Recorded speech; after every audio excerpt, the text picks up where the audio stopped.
Hello artists, Miss Arroyo here again.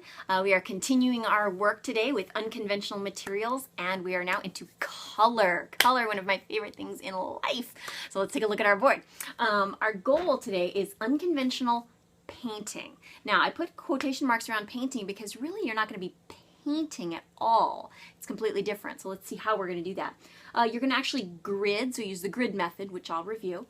Grid and copy a famous painting out of found objects. So you're going to copy a famous painting like, a Van Gogh painting, something like that. I'll give you some examples, but you're going to make it entirely out of found objects. Just like you made a found object color wheel, you're going to make a found object whole image. You're going to focus on the colors because that's really what we're about today. And the why is really a question for you. I'm not telling you why, but I want you to think about this.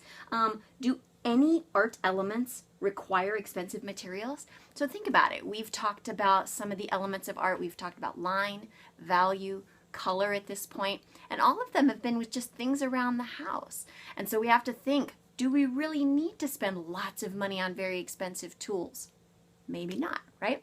So let's take a look at this in action. We'll start by looking at contemporary artist Adam Hillman. He is a self-described object arranger, and that is exactly what he does. He arranges colored toothpicks, food, dice, and lots of other things to create images and patterns. He's a perfect example of using unconventional materials. One of his projects is recreating famous paintings out of objects.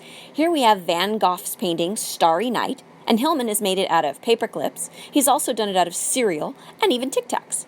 And now you get to try it too. But before you gather your colored objects, you want to get the proportions right for your picture. One way to do that is with the grid method. Remember that? If I want to copy this dolphin picture and keep the proportions exactly the same, I can copy it one box at a time. Same thing for this project. If you can actually make a grid over an image on your iPad, that's awesome. Or at least visualize dividing the image into fourths, like in half one way and then in half the other way. Then you can do the same thing on your paper, or in this case, on the floor or on the table or wherever you're working. See? At least then I can see where the horizon line is, how much space that big tree takes up on the left, and so on. Here's a finished student example out of clothing and Post-it notes.